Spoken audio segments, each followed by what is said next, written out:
So that was my life. Life was good. Things began to change when I was about 9 years old. That's when we started importing Palestinian refugees into the country. Actually, Lebanon accepted a third wave of Palestinian refugees while none of the other countries wanted them. This is after King Hussein, after Black September, kicked them out when they tried to overthrow the king. He kicked them out. From Jordan. From Jordan. Most people don't know this, so tell them where they came from. They came from Jordan after they tried to overthrow the king, basically. And King Hussein literally killed them, bulldozed them, 30,000 of them, and the rest of them came to Lebanon. We accepted them. And I remember watching the evening news and all these Palestinian cars, driving in to Lebanon, and they would stop with my father. My father would give them free food, on the restaurant, trying to help people. This is in the, early 70s? What right, year is 75, this? 74, 75. Got it. And back to my upbringing. So when I was around 9 years old, we lived in South Lebanon, me and my parents, two elderly people, very boring, Every holiday, we would drive down to Beirut, which was about a 2-hour drive from the mountains. I lived in the mountains in Marjayoun. We would drive to Beirut to be with my family for Christmas or, Easter and all that. And we stopped traveling. And I would ask my father, how come we're not going to Beirut for Christmas or Easter? And they would say to me, well, we decided to stay home this year, which was strange for me as a child. Where later I learned why as I got a little bit older. That's when Palestinians put their heads together with the Muslims in Lebanon, and they started stopping Christian cars traveling. They would set up fly-by-night checkpoint, and they would get people out of their cars and ask them for their IDs. Well, in Lebanon, our religion is written on our national ID. You are either a Muslim, a Christian, or a Jew. If you have ever held a Middle Eastern ID, our religion is on our ID. And when they would see that this is a Christian family traveling, they would get them out of the car and shoot them in cold blood. Jesus. So the word traveled fast. So we Christians became prisoners in our towns and our communities. That's why we stopped traveling. Actually, Tom Friedman promotes it in his book, From Beirut to Jerusalem. He called it identity killing at the time. So he talks about it in his book. By 1975, they had organized the Palestinians and the Muslims. They created what they called Jaysh Lebanon al-Arabi, the Arabic Lebanese army. And, in the Middle East, Christians are not considered Arabs, at least where I come from. We were Phoenicians. It's the Muslims, they're known as Arabs. So they created Jaysh Lebanon al-Arabi, and they started attacking the Christians in Lebanon because they wanted to create a base from which to fight Israel, kill the Jews, and drive them into the sea. And they wanted to use Lebanese democracy, open-mindedness, fairness, tolerance, live and let live type mentality to do that. Something they couldn't do in Jordan because of the dictatorship of the king. But they were able to do it in Lebanon. My town was on the border with Israel. So while they were trying to take over my town, they had to take over the military base in my town above my home, which was about 50 yards from my home, on top of the hill. In bombing the military base, trying to take it over, they missed the military base and 14 rockets exploded in my home, bringing it down, burying me under the rubble wounded. My 9/11 happened to me in 1975. I ended up in a hospital for 2.5 months. When I was watching the images of the World Trade Center on 9/11 come down, and people screaming for their loved ones and people calling their loved ones names, and you see the smoke on the screen. I could smell that smoke. I know exactly what that smells like. I could hear my parents calling my name as I was pinned under a wall looking for me.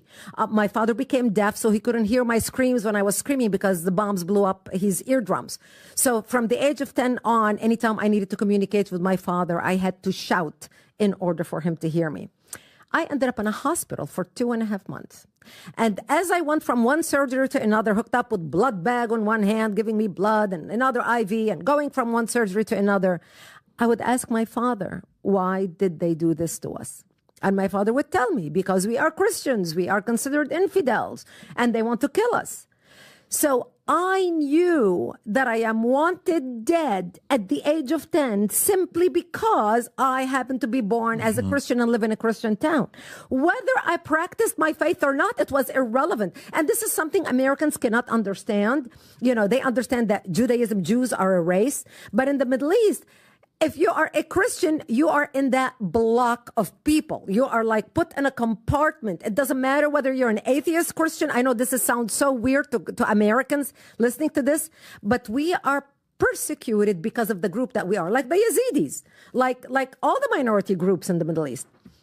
I ended up coming back home after 2.5 months.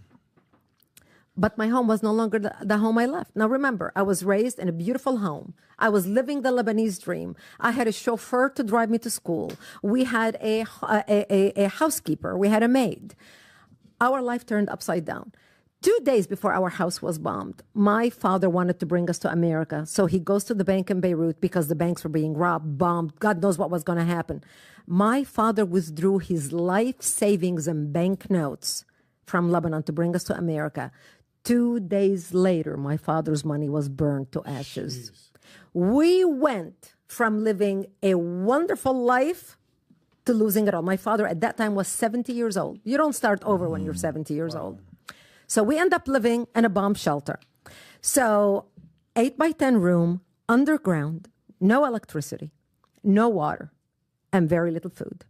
When we went into the bomb shelter, ironically, the bomb shelter was built by money given to, a part of it by money given to my father from the Lebanese government to protect us from Israel, because supposedly the barbaric Israeli army is going to come slaughter us, and therefore all people in South Lebanon, the money said, okay, we give you half, you pay half, you build bomb shelters because the Jews are going to come kill you. That's the bomb shelter I ended up living in. We go into the bomb shelter and we thought it's going to be 2 weeks. My father being a restaurateur, the bomb shelter was right behind the restaurant. That's where he stored all the liquor and the wine, you know, underground, you know, all whatever. So I remember the first 2 weeks, we slept on boxes, these huge boxes that came to our restaurant, you know, with big, either machine, fridge box, you know, or whatever stuff for that thing. We put a blanket on top of it. We put a pillow, another blanket. And I remember sleeping on a box filled with coal, you know, the black coal that you used to charcoal to grill, shish kebabs, you know. Yeah. So I slept in that, and we thought it's going to be a matter of, you know, a couple weeks. The whole world is going to wake up and see what's happening to the Christians in Lebanon. Everybody's going to come save the Christians. 1 week went by, 2 weeks went by, 1 month went by, 2 months went by, 1 year went by. Obviously, by that time, we had brought in some mattresses, put them on the floor of our bomb shelter, and that's where we slept. And the world forgot about us. The world forgot about us. And to get some food, my mother and I would crawl under bombs falling off, because my father, remember, he can't hear. So he cannot duck to hear the bomb, boom, before it explodes. So when we would hear the whiz, we know to duck. And so my mother and I would go out and dig for dandelion. It was the only greenery we had to eat. For food, we had stored like dried chickpeas and dried beans and rice. So we could manage with that oil, anything. My mother would soak the chickpeas overnight. And because they had bugs in them, my job was with a pin to dig the bug out, put it on the side, put the chickpea in here. And that's how I killed the time. That's how we cooked our food. And, you know, that was the only greenery we had to eat when we would go out and dig for dandelions. To get some water, we would crawl under snipers' bullets. And we were surrounded by Islamic snipers and Palestinians who surrounded our town, the hills around our town. And every day we leave our bomb shelter to get some water. My mother and I and my father would say our last goodbyes, because we did not know if we're going to come back dead or alive. And we would hug. And it was every single day you did the same thing, and it became like the way of living. Like routine. Routine. We would go, we would get some water from a nearby spring, and then we would come back. And this became my existence. I remember as a child, as I was growing up as a teenager, we didn't have any clothing. I was growing up as a girl. And I remember my mother, as my foot started growing from my shoes, she would cut the front of my shoes. And she would say, look, mommy, now they are like sandals, so my toes can stick out because my foot. And she did not want me walking bare feet on the bomb shelter. And she would cut my pajama pants because I grew taller. And she would cut them. And she said, look, they are called Bermuda shorts. And she would cut the sleeves. So I would grow into my clothes. And I remember laying on the bed and lice, because when you sleep on the floor, your head gets invested in lice. I know this is uncomfortable conversation in the West. People cannot imagine looking at Brigitte Gabriel and imagining Brigitte Gabriel as a child sleeping on the floor with lice on her head. And I remember my mother would take kerosene or benzene or or mazout, and she would dip it because the lice would die from the fume. And I remember sitting and my mother's combing my hair and saying, it's okay, honey, when we get some water we can wash it. And this was my existence. And I remember after years, it becomes the norm because you don't know anything any better. We didn't go to school for 2 years. No studying. Everybody was in the bomb shelter. And I remember, we just killed the time just sitting, talking with each other. And after a while, there's not much you can talk about. And I remember at the age of 13, we heard from one of our militia Christian men stopped by because, we were a very small town. And he said, look, we heard a lot of chatter on the radio, and I don't think we're going to last tonight. He said, they're going to attack our town tonight. And if I don't see you tomorrow, I wish you a merciful death. And I remember, he left. And I remember my mother combing my long black hair.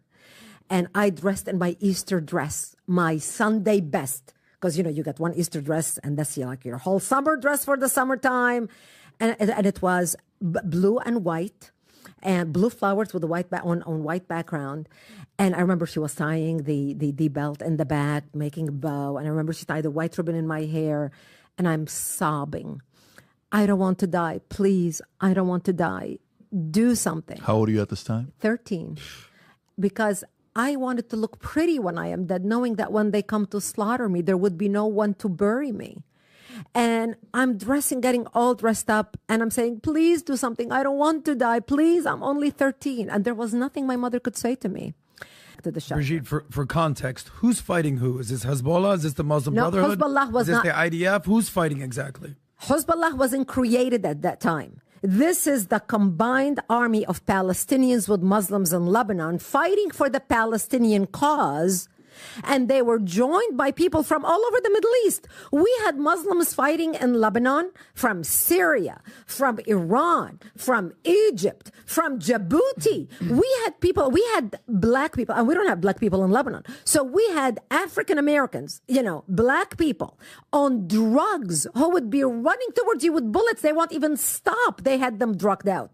That's who was fighting in Lebanon. Fighting for who, though? Fighting against what? The Christians who are trying to protect their democracy, saying we do not want a war, get out of our country, give us back our country, and with the Palestinians trying to create a base, a hub from which to fight Israel.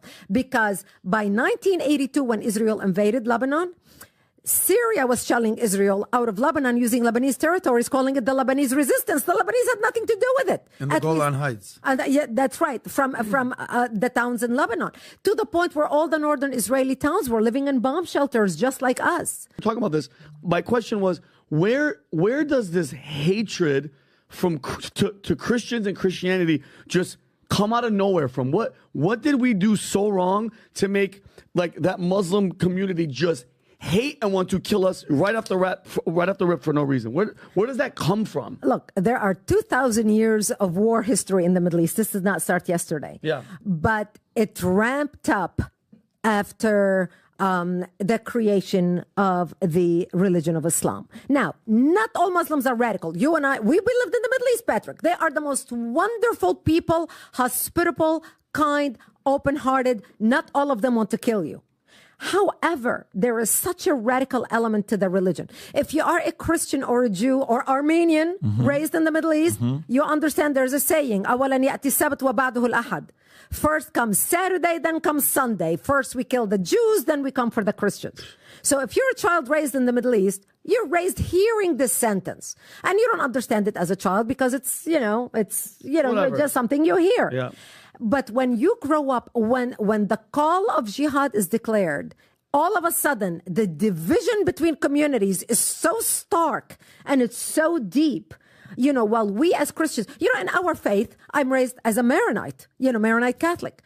And in our faith, forgive those who trespass against you. Whoever slaps you on one cheek, you turn the other one. We are taught all these things. Do unto others what you want others to do unto you. We are raised in the church. We are taught these things. But it's very different in the Islamic world, and especially with the radicals like the Khomeinis in Iran and his followers, that they believe that we are... to stay alive, we either have to pay the jizya or the protection tax or convert to Islam. In our case, in Lebanon, they were attacking the Christians so viciously. And at that time, Hezbollah was not created yet. By 1982, when Israel came into Lebanon and expelled the radical Islamic element out of Lebanon, including the PLO, we had 11 Islamic terrorist organizations operating out of Lebanon, including the PLO. And that's shortly after Khomeini came to power in Iran. So Iran looked at Lebanon and they said, you know what? We've got all these Muslims in Lebanon, all these Muslim groups fractured.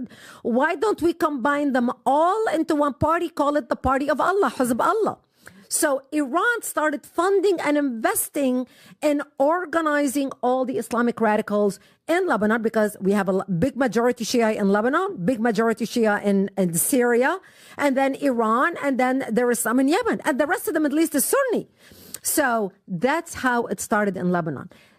My mother was wounded in that war, and we had to take her to Israel for treatment. And that's when I got to experience the compassion of Israel. That's when I really got to know Israelis. My mother was wounded in the war, as on the second day of the war, as she was running into the bomb shelter. My father goes to the mattress in the bomb shelter and he gives me $60. Pulls out $60 and he says, here's some money in case you need it, because you're going to need to take your mom to the hospital in Israel. Up in that time, we had no medical help. The hospital in my house, in my town, was completely bombed out. We had no medical anything. Anybody that needed any medical attention after 1978 went to Israel. If you needed open heart surgery, you went to Israel free of charge, provided by the government of Israel and the good-hearted people of Israel. If you needed brain surgery, if you needed to deliver a baby, if you needed whatever. When my mother was wounded, we had to take her to Israel for treatment. So by that time, I knew, we're alive because of Israel. We're very close to Israel. The Christians and the Israelis became like this. We go up to the hospital, to the Lebanese hospital, and that Israel had fixed up one room, set up one wing with one Israeli doctor on duty, 2 Israeli nurses to give first aid to people who were wounded. They gave first aid to my mother. They put her in an Israeli donated ambulance, Magen David donated ambulance. They put her in an Israeli donated ambulance and we flew to the border, 10-minute drive. And the driver was a Lebanese driver. We got to the border. They take my mother out of that ambulance and took her into another ambulance inside Israel, inside Metula, to drive us to the nearest hospital in Itzfat, which was about an hour away from the border. I walked around to the Lebanese driver to pay him the fee for the ambulance, because he asked me, do you have any money for the fee? And like an innocent teenager who's never touched money, 17-year-old, I hand him my money and I said, how much do I owe you? And he looks at the money and he said, give me 30. And I thanked him for his service, and I got with my mother. I'm crying. I'm like, oh my gosh, I'm 17 years old. My mom is wounded. My deaf dad by himself in the bomb shelter. I don't know what's going to happen to him. Nobody to take care of him. I go to, we got inside the ambulance and we drive to the border. And this time we're seeing all the Israeli tanks lined up to invade Lebanon, to go into Lebanon. We get to the hospital. The Israeli driver gets out of the ambulance. And by the way, during the drive, he would talk to me. He was listening to the radio. He told me he was a reservist. He was just pulled in. And he would tell me how far Israel was advancing into Lebanon. We get into, we arrived at the hospital. I walk around to pay the Israeli driver his fee for the ambulance ride, thinking to myself, oh my gosh, if the 10-minute ride cost me 30, I'm sure I'm not going to have enough for this guy. And I looked down and I said, how much do I owe you? And he says to me, you don't owe me anything. What is this for? Because I'm like handing out my hand with the money. And I said, the fee for the ambulance ride. He said, oh, no. He said, this is a free service from us to you. You don't owe me anything. You keep your money and you take good care of yourself. And I wish your mother a speedy recovery. And I was so touched. I could not believe my ears, my eyes. I just thanked him so much because, he could have taken my money and partied all night and I would not have known the difference, but he didn't. That's when I realized that the Lebanese driver basically robbed me. He stole my money. That was my first experience between the difference between the Arabic culture and the Israeli culture. I thanked him. We got into the emergency room and there were hundreds of people laying on the hospital floor in the emergency room. It was a war scene. Palestinian terrorists brought in from Lebanon. Muslims brought in from Lebanon. Israeli soldiers brought in from Lebanon. Lebanese Christians like me brought in from Lebanon. The doctors were treating everyone according to their injury. They did not see religion. They did not see political affiliation. They did not see nationality. They saw people in need and they helped. The doctor treated my mother before he treated the Israeli soldier wounded laying next to her because her injury was more severe. I couldn't believe my eyes. These are the stories that are necessary to hear for some that haven't experienced it. Just for a couple minutes before we go into some of the stories here, why do you think a lot of people in America, especially with academia, a lot with mainstream media, and the level of if I go on Twitter and I look at a Bassem Yousef, if I look at a person who is out there defending Palestinians, Gaza, right, and just showing all the stuff that's going on with Israel, why are they so much louder than Christians or even Jews? Why are they so much louder to the point where the world is sitting there saying, maybe they're right and maybe you're wrong? Maybe they're telling the truth. Maybe you're telling a mythical story to get people to panic and worry. And obviously, you know where I stand. Everybody knows where I'm at.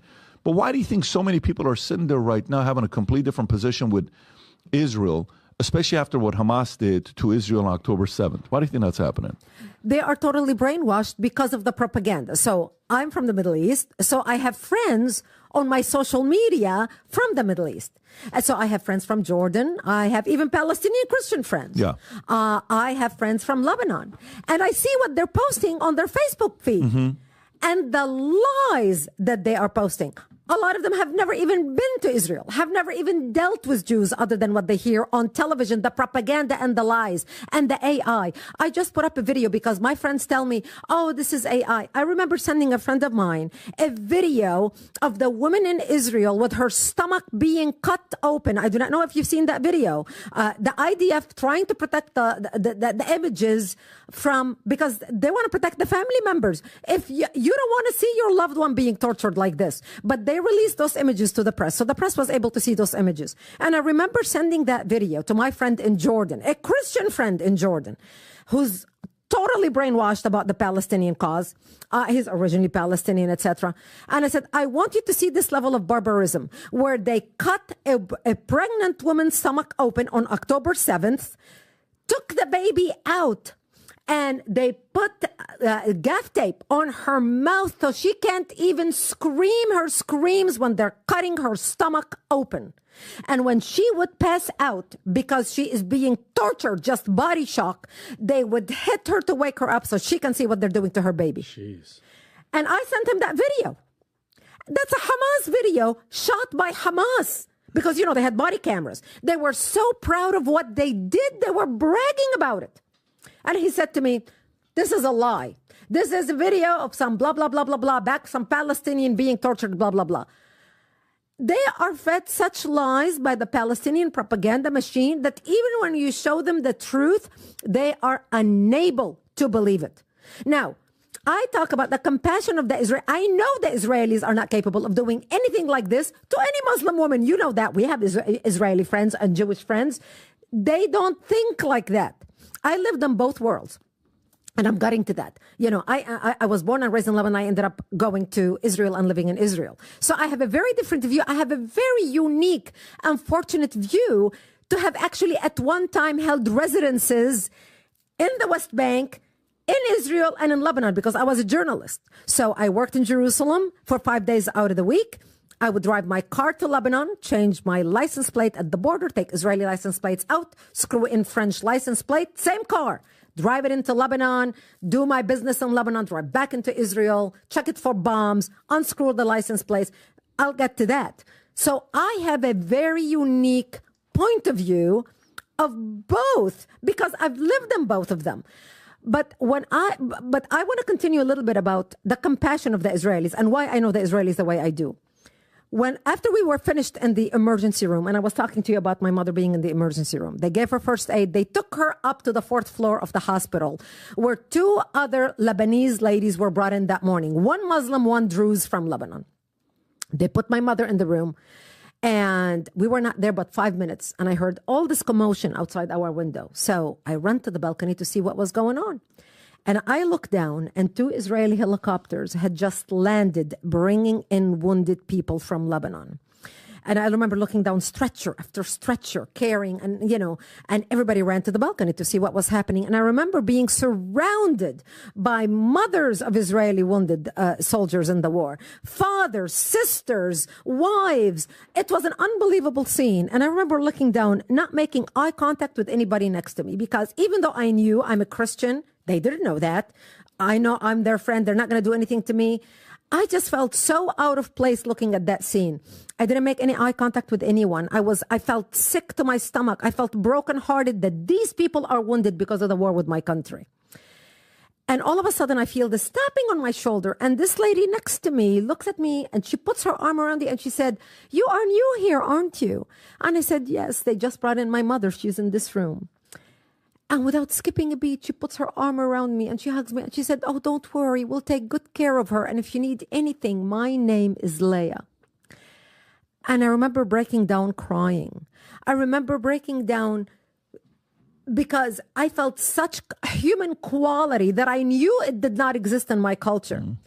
I was standing on the 4th floor of that balcony knowing if I was a Jew standing in any hospital in any Arabic country, I would be thrown down to my death as shouts of joy of Allahu Akbar would echo through the street and down the surrounding neighborhoods. But they didn't. I spent 22 days in that hospital. Those days changed my life, changed the way I think about Israel. There were people being treated, Palestinians, Muslims, Druze, Israeli treated everybody in such a human way, in such a compassionate way. It was unbelievable.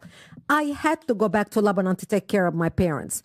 But I vowed that one day I will return to Israel because these were the type of people I wanted to live amongst. These are the type of characters I wanted to have. As I stood on that balcony that day, I knew these people were able to forgive and love the Palestinians, their enemy, in a way I wasn't able to. And I was the Christian who was taught to love like Jesus taught.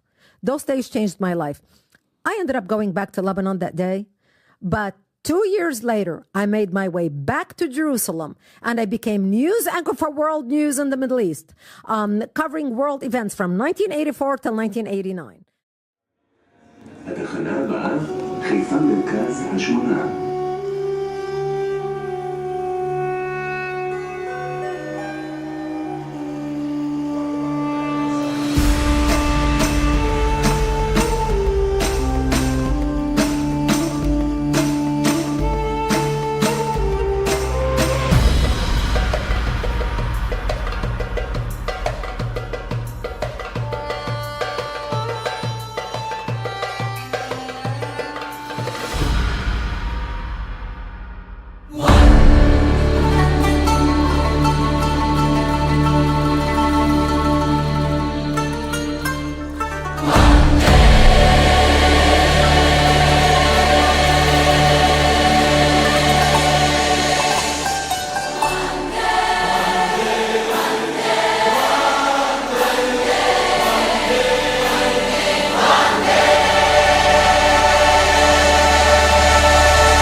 could see that there was almost a satisfaction that this had happened. That made me wonder, what has come out from amongst us as Muslims?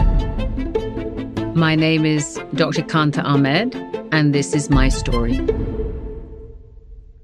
I was born in London. My parents were very young, newly arrived to Britain from Pakistan. My parents are very devoted, observant Muslims, and it was very important to us that our faith would not be an imposition on the society that we were sharing. My parents felt it was essential that they teach me Islam personally. So it's my mother who had me read the Quran, always in translation. I never questioned why that was until decades later when I saw children that had been radicalized by the Taliban. At 15, I had said to my father, I think I want to be a journalist. I'd like to work for the BBC. And my father said, there is no one who looks like you on television. You are going to medical school. I entered the application and I found myself at medical school at Nottingham. And the first 2 years were challenging. It was not a picnic for me. But when I started to meet patients and sit in front of another person and get to listen to their story, I was hooked. I'm a pulmonologist, critical care, and sleep disorder specialist. The day I came home with my medical school diploma, it was my father's ambition that I'd be a doctor, and he said, now is the time for your arranged marriage. And I thought to myself, I don't like the sound of that. And I migrated to the United States within a year. I remember the first time I came to New York. It was this colossal force, and it had this incredible feeling of anything is possible, and it somehow felt much more vast and much more full of opportunity and possibility. There was something bigger and better, and I was just captivated. And then when I had to leave the United States at the end of my visa, I was heartbroken. By chance, a childhood friend was visiting me that weekend. He lived in Dubai, and he said, they have a lot of doctors in the Middle East. Did you ever think about going to the Middle East? And I found a job and was hired to work in Saudi Arabia. 3 weeks later, I was on a plane. As soon as I got off the plane in 1999, I saw the line was separating into men and women. I felt exposed because my hair was not covered. And then when I was met by the hospital officials who'd come to pick me up, the windows would be blacked out so that nobody could see women passengers that were in the back. So it was an incredible shock. I didn't have autonomy. I had to hand over my passport, which was now in keeping of the officials in the hospital. If I had to go out, then I would need a driver because I was not allowed to drive. And I would have to wear an abaya, a full-length cloak covering all my body, and a headscarf. That actually, I think, was the first place that I really became aware of my gender. I'd always functioned in the West just like a male doctor. Suddenly, everything relating to me was made to be about gender. So September 11th was a real inflection point. I watched one tower collapse and I watched the second plane go through. And it was so extraordinarily devastating. I had friends and family in New York City. I was speaking to other expatriates from New Zealand, South Africa, America. Everybody was very distraught. And I spoke to some Saudis and noticed that they were not distraught. Some of the nurses asked me to come and talk to them late one evening. So we went into an empty room and they wanted to tell me what had happened on 9/11, which was that there had been some Saudi female physicians who had ordered cakes in celebration of the towers collapsing. I was surrounded by multiply board-certified physicians and highly educated people, and I could see that there was almost a satisfaction that this had happened. That made me wonder, what has come out from amongst us as Muslims? And that began my odyssey, which continues even today. But I must say, thankfully, Saudi Arabia is not the same country it was back then. After seeing 9/11, I came back to New York. Ground Zero was still on fire. You could smell it. And I made a decision to write a book called In the Land of Invisible Women about being a Muslim woman in Saudi Arabia. And I became sort of an amateur political scientist. And I realized very early on that the number one recipient of Islamist jihadist terror has been Israel.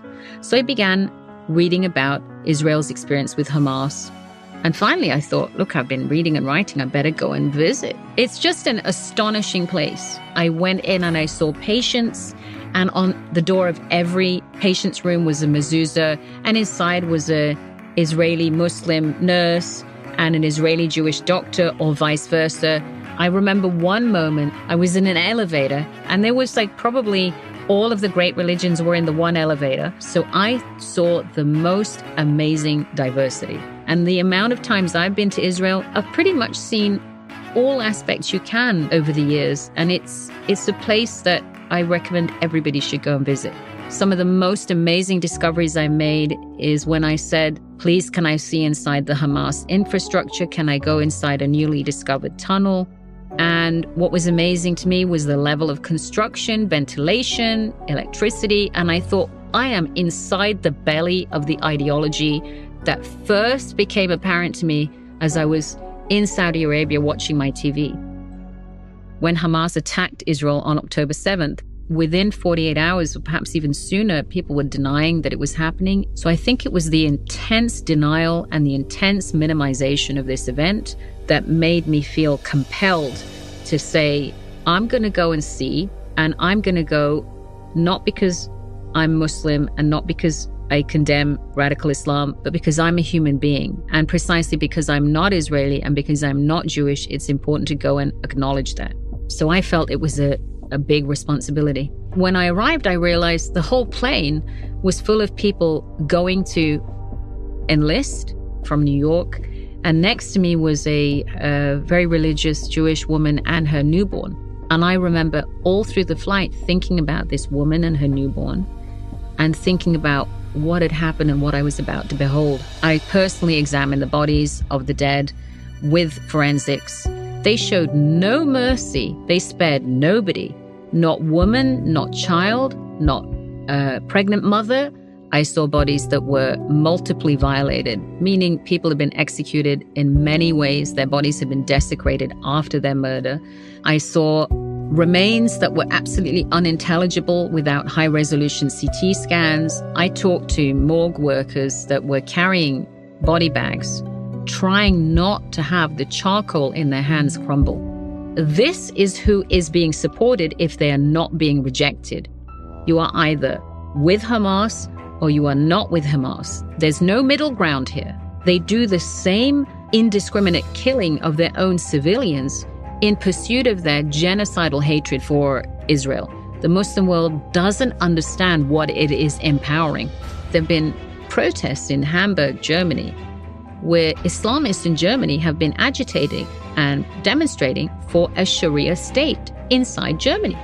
And that is extremely dangerous for Muslims. It's extremely dangerous for anybody that lives in those societies. For me, the United States has always been a beacon, this place of hope and light and possibility and opportunity.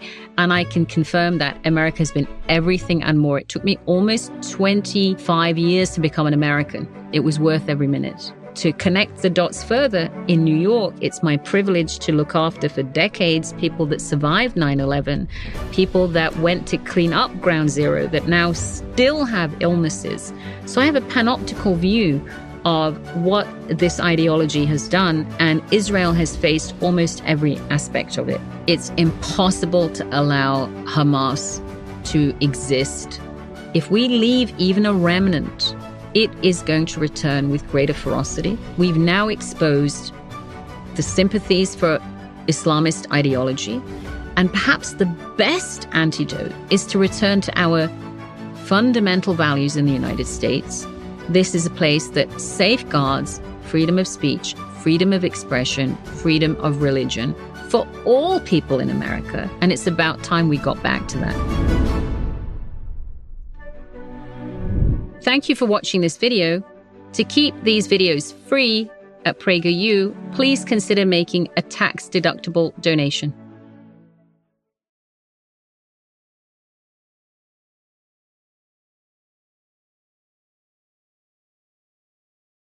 The fact that Hamas use their own children as human shields should not give Hamas a ticket to more power and to more territory and to more money. My name is Mosab Hassan Yousef, and this is my story.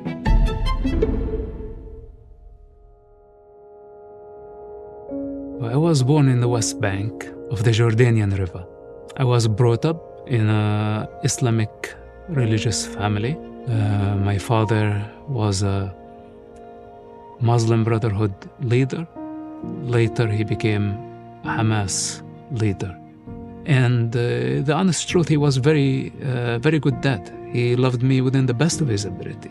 My parents told us that we were going to heaven.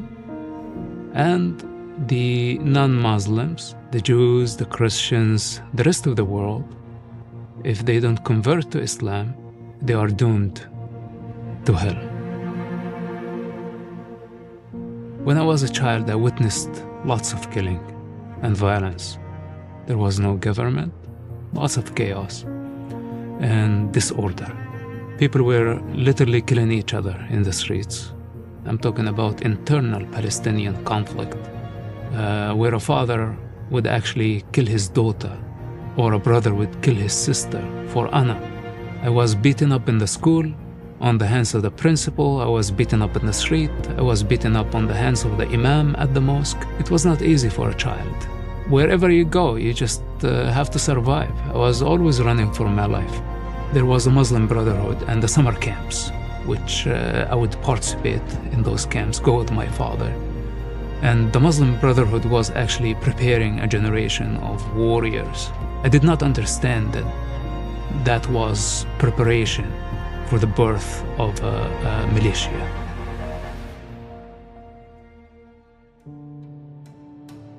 At the beginning of Hamas was a very secretive movement, so my father did not talk about that or his involvement with Hamas, even though he was one of the founders of Hamas. Hamas invested lots of work in indoctrination. When you recruit people by the name of the nation and by the name of God, you can grow like wildfire. I became involved because I was following the lead of my father. My father is a revolutionary leader, a religious leader, and I want to be that. I don't want to be the follower, I wanted to be the leader. We thought killing for the cause was totally justified. We were taught that there were no Israeli civilians at all, that everybody was a soldier. They could twist any scripture to serve their political agendas. The PLO, the Palestinian Liberation Organization, they invested lots of money and lots of energy in turning the Palestinians or the Arabs in the West Bank and in Gaza Strip to disobey Israel, to erupt violence, to launch the Intifada, ethnic cleansing committed by Hamas. They thought fighting Israel from within is a lot more effective than fighting Israel from abroad. Suicide bombing attack waves, stabbing attacks and mass shooting start happening. And this is when Israel had to do extreme measures and prevented many Arabs from the West Bank to cross into Israel because they didn't know who was a suicide bomber and who wasn't. So we heard about all the stories of the freedom fighters, having the guns and just shooting the occupiers, colonizers. So we wanted to follow that lead. We wanted to be the tough guys. And this is how I got in trouble. I purchased guns even before I became 18 with actually intention to form a military cell. Israel was on our tail. The moment we got the guns, all of us were arrested in no time. My arrest was not easy. Unfortunately, I got beaten up by the Israeli soldiers, which basically against the Israeli law. But in war, there are violations, and I was a victim of that situation. And Israel was so desperate to know the masterminds of suicide bombing attacks. They had to put physical pressure on Hamas military wing. One of the Israeli intelligence recruiters, he offered me that we work together to stop suicide bombing attacks for the sake of humanity. And I was thinking to myself, this is my opportunity. I will just say yes, and the moment they trust me, I'm going to destroy them. My first intention was to be a double agent against Israel, not to work for Israel. And I thought I would just destroy them from within. When I was transferred to the main prison where other Hamas members were, I told Hamas my story. I told them I need support. I agreed to work with the Israeli intelligence, and I wanted to just kill all of them. Everybody who laid hand on me. This is my intention. Now Hamas said it was not convincing. So instead of helping me, actually, they started interrogating me as a suspect. So I told them, you must be out of your mind. I wouldn't betray my father. But they did not believe. And for about 16 months in Israeli prison, I struggled with this thing. They did not torture me. But it was during a time where they were torturing people for suspicion of collaborating with Israel. Hamas was torturing people in Israeli prison? Yes. It was like a nightmare. They were killing other people for being suspects. But in my case, they did not touch me because of my father's reputation. Hamas leaders in prison weren't just any leaders. They were the top Hamas leaders. I met those people in person. I saw them in action. I saw their brutality, and they had no mercy. They had no mercy towards Israel. They had no mercy towards Palestinians, and they had no mercy without evidence. I came to the realization, the hard way, that if Hamas succeeded in destroying Israel and building an Islamic state, their state, it would be an absolute waste of life for something that is going to be only ugly.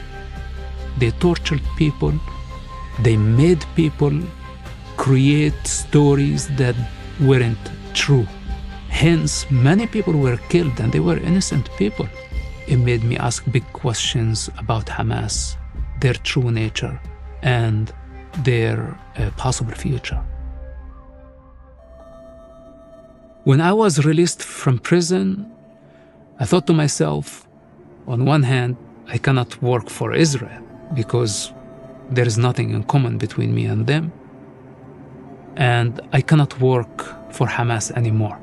But I was surprised when Hamas security wing came knocking on my door to follow up on the case inside prison. There is no escape from these people. And I didn't know how to protect myself. The cause is the most important in that culture. Hamas choose their ideology over the well-being and the future of an entire generation. So my father is no different. And in fact, my father was the first to betray me. When he had to choose between the cause and his own flesh, his own son, he chose the cause. Israel came to follow up for my promise to stop suicide bombing attacks. And I was afraid that they were actually going to punish me for having the original intention of being a double agent. And the answer was, son, you don't have to worry about this. Many people start like this with us.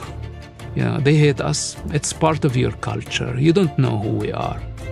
But now you need to understand that your life is in danger.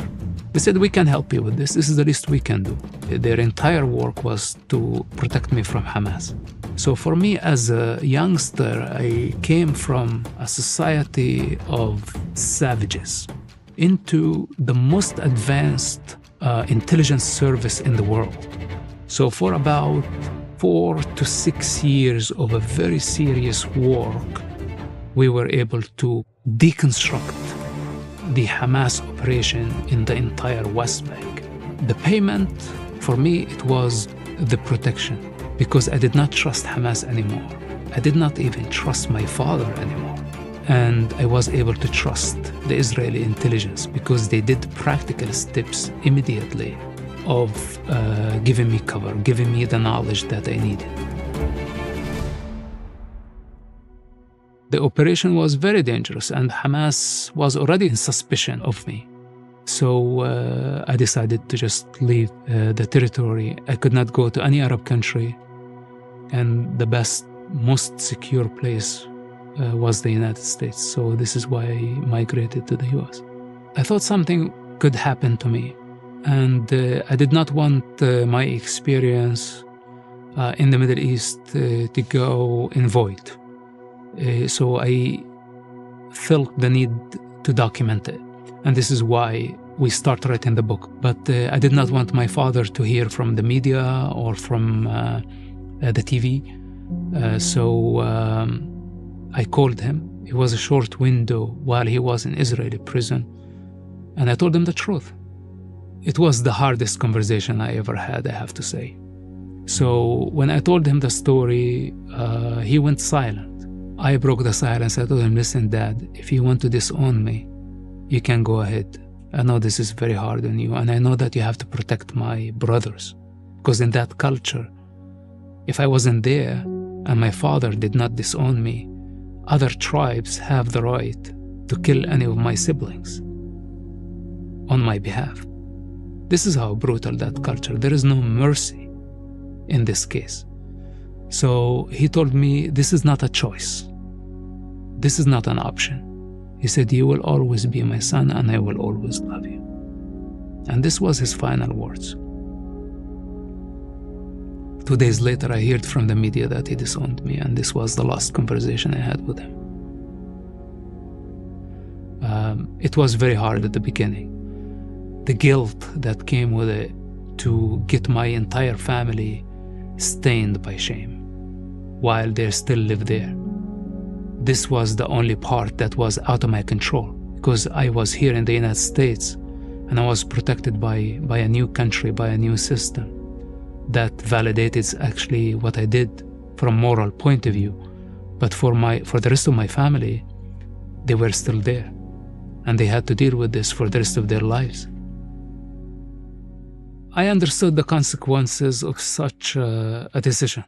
It was my moral responsibility to write the book, and my entire life was sacrificed, everything. All I was trying to do to save human lives, all I was trying to do is to see a higher truth than the conditioning of my society. Revenge is a fundamental part of that culture. It's all about honor and shame. It's not about right and wrong. Violence against non-Muslims is rooted in Islam, whether we like it or not. We don't want Hamas ideology and the Muslim Brotherhood ideology to spread. We have to counter it. That's part of our moral responsibility towards the world, especially our allies. Israel is a great ally. America as a superpower has a responsibility towards global security. We depend on the rest of the world. We depend on the Middle East, not only for energy, but we depend on the security and the stability of the region. Because if that goes out of control, our commerce, our way of life, everything that we do will be jeopardized. The fact that Hamas used their own children as human shields should not give Hamas a ticket to more power and to more territory and to more money.